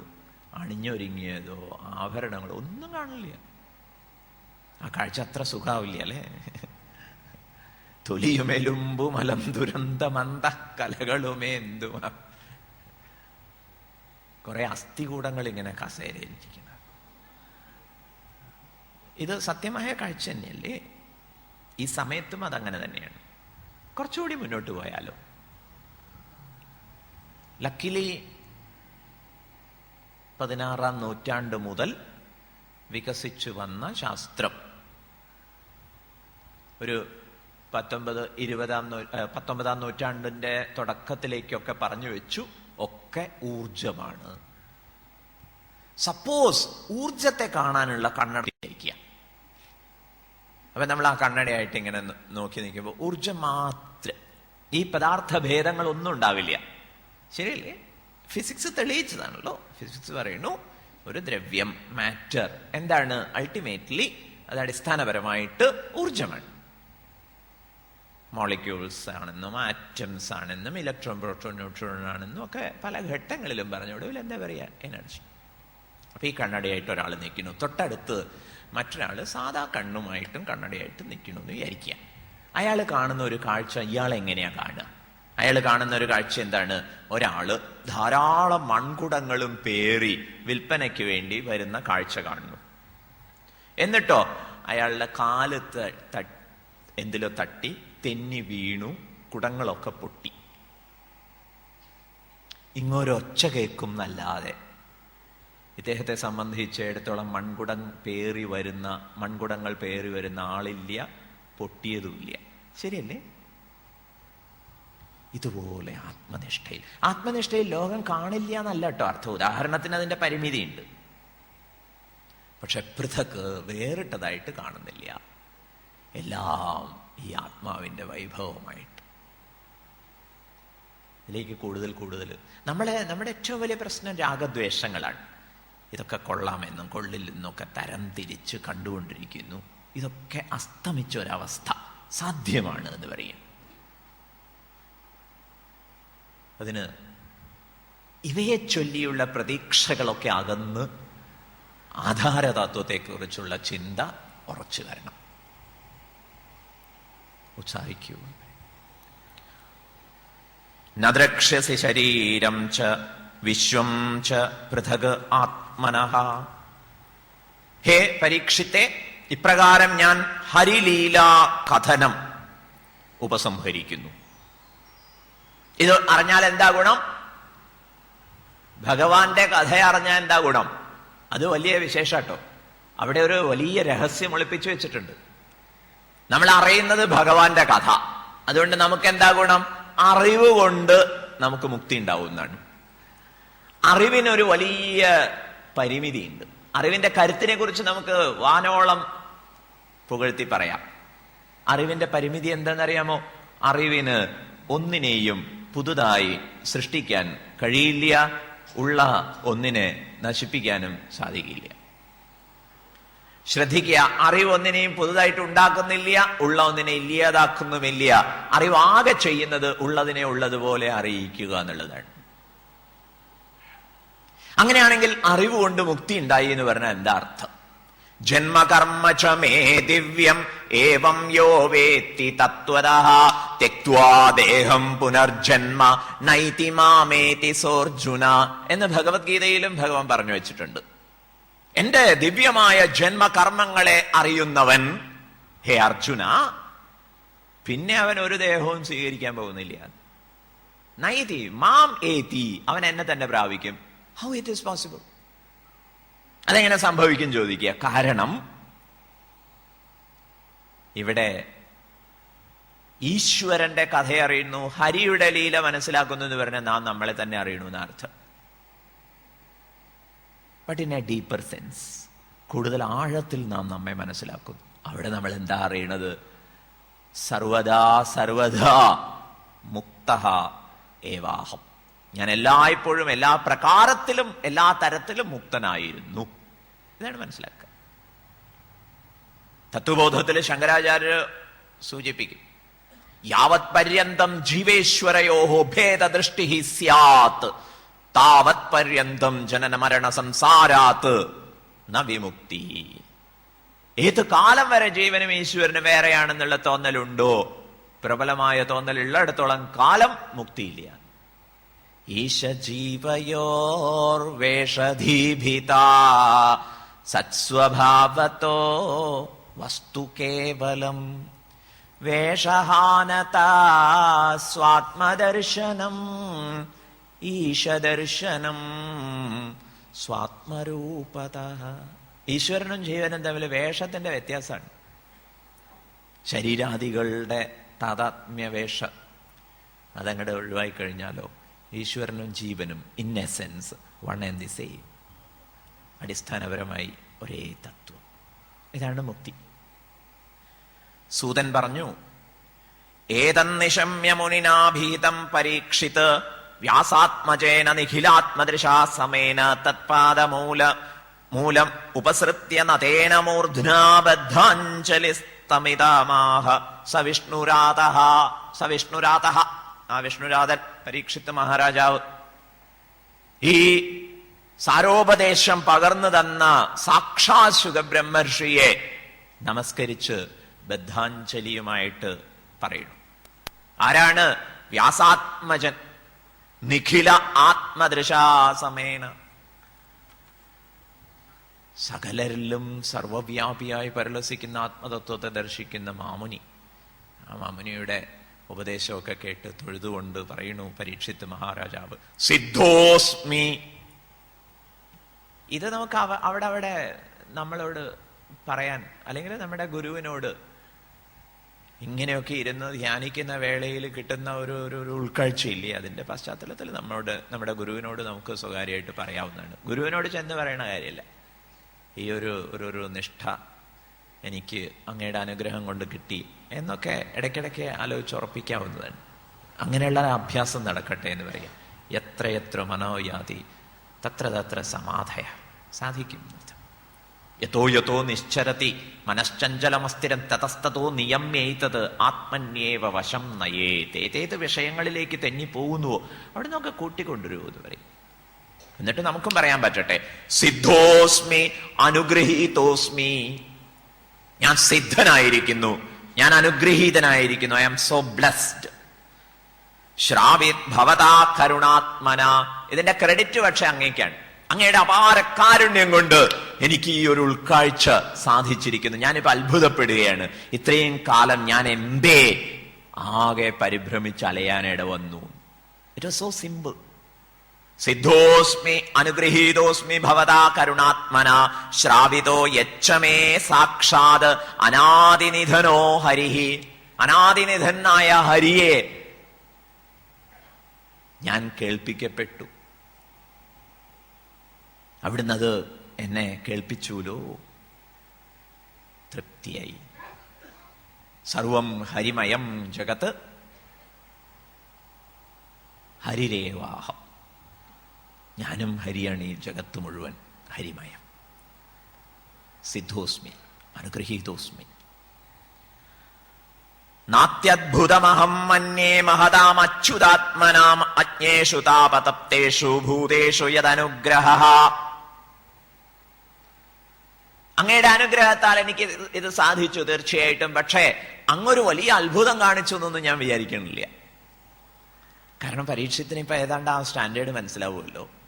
ഈ ഒരു തിരിച്ചറിവിന്റെ നിർവൃതിയിൽ ആരായാലും മറ്റുള്ള ഭൂതഗണത്തെ, സംസാര സങ്കീർണതയിൽ പെട്ടുഴലുന്നവരെ അനുഗ്രഹിക്കില്ലേയും ചോദിക്കുക.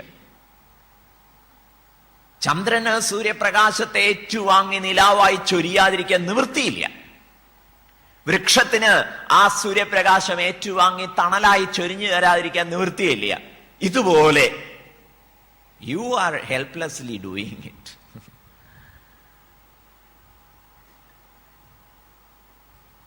അച്യുതാത്മാവായ ഭഗവാനെ, അവിടുത്തെ കരുണ കൊണ്ട് എനിക്ക് നിഷ്ഠ കിട്ടി. അങ്ങ് അകാരണ കരുണാസാഗരമാണ്. അത് സ്വാഭാവികമായിട്ട് ഈ അറിവിന്റെ നിർവൃതിയിൽ സംഭവിച്ചു പോകുന്നു. ഇതുവരെ ഉത്തമ ശ്ലോകനെ വർണ്ണിക്കുന്ന പുരാണ സംഹിത ഞാൻ കേട്ടു. Now what is my conviction? എന്റെ ഒരു ദൃഢനിശ്ചയം എന്താണ്? ഭഗവൻ തക്ഷകാദിഭ്യോ മൃത്യുഭ്യോ ന ബിഭേമി അഹം. ഇതാണ് എന്റെ കൺവിക്ഷൻ, ഫേം കൺവിക്ഷൻ. മനീഷാ മമ, എന്റെ ഒരു മനീഷ. എന്താ അത്? തക്ഷകാദിഭ്യോ, തക്ഷകൻ തുടങ്ങിയ എല്ലാ ഉപദ്രവങ്ങളും വന്നോട്ടെ, ന ബിഭേമി അഹം, ഞാൻ ഭയപ്പെടില്ല. മൃത്യുഭ്യോ, പല പ്രകാരത്തിലുള്ള മരണങ്ങളിൽ നിന്നും എനിക്ക് യാതൊരു ഭയവുമില്ല. പ്രവിഷ്ടോ ബ്രഹ്മനിർവാണം അഭയം ദർശിതം ത്വയാ. അങ്ങയാൽ ചൂണ്ടിക്കാണിക്കപ്പെട്ട് ആ അഭയത്തിൽ, ഭയരഹിതമായ അമരണമായ ആത്മതത്വത്തിൽ പ്രതിഷ്ഠ എനിക്ക് ലഭിച്ചിരിക്കുന്നു. ഞാൻ പ്രവേശിച്ചിരിക്കുന്നു. പ്രവിഷ്ടോ ബ്രഹ്മനിർവാണം.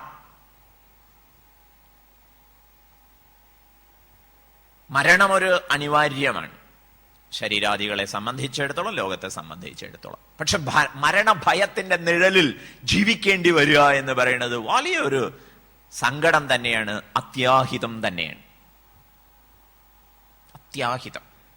ഹിതമായത് അമരണമായ ആത്മസ്വരൂപത്തിൽ ആരമിക്കാൻ കഴിയുക എന്നുള്ളതാണ്.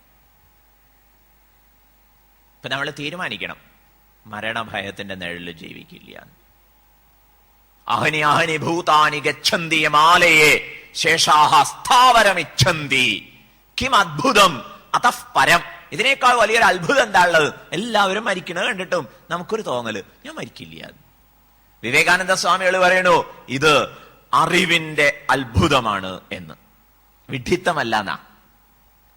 ഞാൻ മരിക്കില്ലെന്ന തോന്നലിന്റെ ഉറവിടം തേടി പോകണം. അവിടെ നാം തിരിച്ചറിയും, യെസ്, ഞാൻ അമരണനാണ്. നിരന്തരം ഉണ്ടാകുന്ന പരിണാമങ്ങളെ കുറിച്ച് ആലോചിച്ച് വ്യാകുലപ്പെട്ടുകൂടാന്ന് പറയാം. നമുക്ക് നമ്മെ നിയന്ത്രിക്കാൻ സാധിക്കട്ടെ. വേദാന്ത ബോധ്യ പാത നമ്മോട് ഉപദേശിക്കുന്നത് അമരണതയെക്കുറിച്ചാണ്. ഭഗവാൻ രമണ മഹർഷി പറയും, നിങ്ങൾക്ക് മൃത്യുഭയം ഉണ്ടോ? മൃത്യുഞ്ജയനെ ആശ്രയിക്കൂ. ആരാണ് മൃത്യുഞ്ജയൻ? കാലസാക്ഷിയായ പ്രഭു, സർവാന്തര്യാമിയായ ആത്മതത്വമാണ്. മൃത്യുഞ്ജയം മൃത്യുഭിയാശ്രിതാനാം അഹം മതിർ മൃത്യുമുപൈതി പൂർവം അതസ്വഭാവാദമൃതേഷു തേഷു കഥം പുനർമൃത്യുധിയോവകാശ. പിന്നെ എവിടെ മൃത്യുഭയത്തിന് അവകാശം എന്ന് ചോദിക്കുക?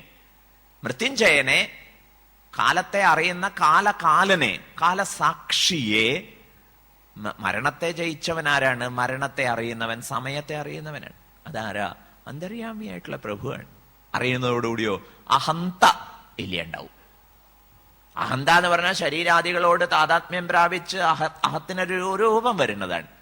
അത് പോയി കഴിഞ്ഞാലോ അഹമ്മദീഹി മൃത്യും ഉപൈതി പൂർവം, അഹമ്മദി നഷ്ടമാവും. പിന്നെയോ അതസ്വഭാവാത് അമൃതേഷു തേഷു, പിന്നെ അമൃതമാണ് സ്വഭാവം. പിന്നെ മരണഭയത്തിന് ന്യായമില്ലല്ലോ. ഇങ്ങനെ മരണത്തെ ജയിക്കാൻ നമുക്ക് സാധിക്കട്ടെ എന്ന് പറയും. സംപൂജ്യ ഗുരുദേവ് ചിന്മയാനന്ദ സ്വാമിജിയുടെ ഗുരുവര്യൻ തപോവൻ മഹാരാജ് സമാധി അടുക്കാറായപ്പോ വലിയ അസുഖമൊക്കെ ആയിട്ട് ബുദ്ധിമുട്ടുണ്ടായിരുന്നു.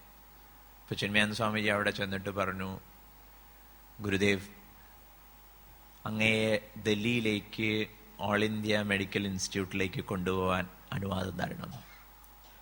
അപ്പൊ തപോവൻ മഹാരാജ് ചോദിച്ചു, ചിന്മയ, അവിടെ ആരും മരിക്കില്ലേ? ഡൽഹിയിൽ ആരും മരിക്കില്ലേ? എന്നിട്ടൊരു കാര്യം പറഞ്ഞു കൊടുത്തു. നീ വളരെ തിരക്കുള്ള ഒരു സ്വാമി, നിന്നെ കാണാൻ വേണ്ടി ധാരാളം പേര് വരുന്നു. അപ്പൊ കാലത്തൊരാൾ വന്നു, അയാള് തിരക്കൊഴിഞ്ഞോട്ടെ എന്നിട്ട് കണ്ടോളാം എന്ന് പറഞ്ഞ ഒരു ഭാഗത്തേക്ക് മാറിയിരിക്കുന്നു. പിന്നെ ധാരാളം പേര് വന്നു പോയി. അവസാനം രാത്രിയായി. വാതിലടയ്ക്കാൻ നോക്കിയപ്പോൾ ആദ്യം വന്ന ആള് അവിടെ ഇങ്ങനെ കാത്തിരിക്കണം. തിരക്കൊഴിഞ്ഞിട്ട് ഇനി ഒരു അപ്പോയിൻമെന്റ് കൊടുക്കാതിരിക്കാൻ പറ്റുമോ? മനസ്സിലായില്ലേ? ഇതുപോലെ ഒരു സുഹൃത്താണ് മരണം. ശരീരം എടുത്ത നാള് തൊട്ട് കൂടെയുണ്ട്. ആ അപ്പോയിൻമെന്റ് നമുക്ക് ഒരിക്കലും ഡിനേ ചെയ്യാൻ പറ്റില്ല. ഓക്കെ, ഞാനിവിടെ ഈ ഗംഗയുടെ ഒഴുക്കിന്റെ പ്രണവനാദവും കേട്ട് ശരീരം ഉപേക്ഷിക്കട്ടെ.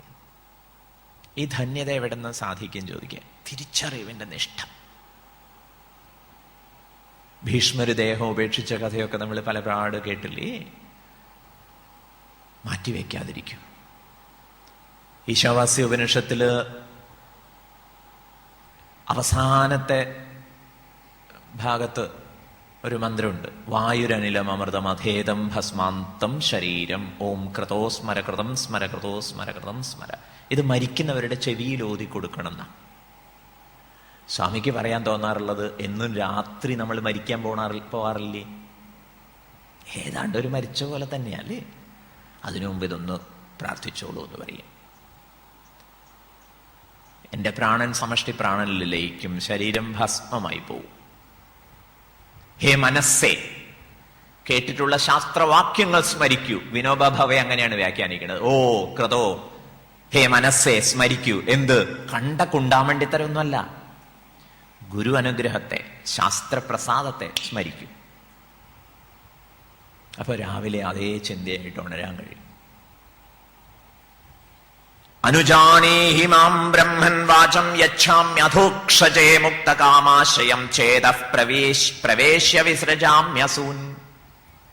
ഹേ പ്രഭോ, എനിക്ക് അനുവാദം തന്നാലും ഞാൻ എന്റെ പ്രാണങ്ങളെ ഉപേക്ഷിക്കാൻ പോകുന്നു, പരമതത്വത്തിൽ വർത്തിക്കാൻ പോകുന്നു. കാമനെ ഒഴിഞ്ഞ് വാക്കുകളെയൊക്കെ യമിച്ച് ദൈവേ തന്നെ അനുവദിക്കൂ. ശുകബ്രഹ്മർഷിക്ക് ഇന്നലെ സമ്മതം. ഇതിനുവേണ്ടിയല്ലേ ഞാനിപ്പോ എത്ര നേരം സംസാരിച്ചതെന്ന് പറയും. ശുകബ്രഹ്മർഷി നന്നായി വരട്ടെ എന്ന് എഴുന്നേറ്റുപോയി. അജ്ഞാനം ച നിരസ്തം മേ ജ്ഞാന വിജ്ഞാന നിഷ്ഠയാ ഭവതാ ദർശിതം ക്ഷേമം പരം ഭഗവതഃ പദം.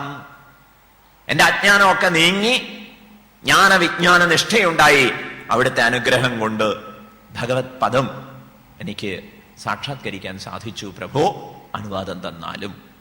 ശുകബ്രഹ്മർഷി അനുവദിച്ചു പോയി. സൂതൻ തുടരുന്നു. ഇത്യുക്തസ്തമനുജ്ഞാപ്യ ഭഗവാൻ ബാദരായണി ജഗാമഭിക്ഷുഭിഃ സാകം നരദേവേന പൂജിതഃ. പരീക്ഷിത് മഹാരാജാവിനാൽ പൂജിക്കപ്പെട്ട ഈ ബാദരായണി ശുകബ്രഹ്മർഷി ഭിക്ഷുക്കളുടെ കൂടെ നടന്നുപോയി. പരീക്ഷിത് മഹാരാജാവാകട്ടെ തൻ്റെ മനോബുദ്ധികളെ പരമാത്മ തത്വത്തിൽ സ്വസ്ഥമാക്കി വെച്ച് ശരീരത്തെ നിശ്ചേഷ്ടമാക്കി ഒരു വൃക്ഷസദൃശം. അങ്ങനെ നിശ്ചലനായിട്ടിരിക്കുന്ന ഈ പരീക്ഷത്തിനെ, എന്നോ മുക്തനായ പരീക്ഷത്തിനെയാണ് തക്ഷകൻ വന്ന് കടിക്കുന്നത്. അങ്ങനെ കടിച്ച സമയത്ത് നിസ്സംഗനും ഛിന്ന സംശയനും ബ്രഹ്മഭൂതനുമായിരിക്കുന്ന ഈ തക്ഷകന്റെ ശരീരത്തെ സ്പർശിച്ചതും ഭസ്മമായി പോയി. അവിടെ കൂടിയിരുന്ന മഹാത്മാക്കളൊക്കെ അറിയാതെ, സജ്ജനങ്ങൾ, സത്സംഗ കുതികളൊക്കെ അറിയാതെ ഹാ കഷ്ടം, ഹാ കഷ്ടം എന്ന് പറഞ്ഞുപോയി. പിന്നെയാണ് ആലോചിച്ചത്, ഓ ഇതിലും വലിയൊരു മുക്തി അനുഭവം പുഷ്പവൃഷ്ടി ചെയ്തു. ഇങ്ങനെ ബ്രഹ്മോപദേശം. അജ്ഞാനമേവാസ്യഹി മൂല കാരണം. നമ്മുടെ എല്ലാ പ്രശ്നങ്ങൾക്കും കാരണം അജ്ഞാനമാണ്. ആത്മാവിനെ സംബന്ധിക്കുന്ന അറിവില്ലായ്മ, ആത്മാവിന്റെ മാഹാത്മ്യമാണ് ആചാര്യന്മാരൊക്കെ ആവർത്തിച്ച് പറഞ്ഞുകൊണ്ടിരിക്കുന്നത്.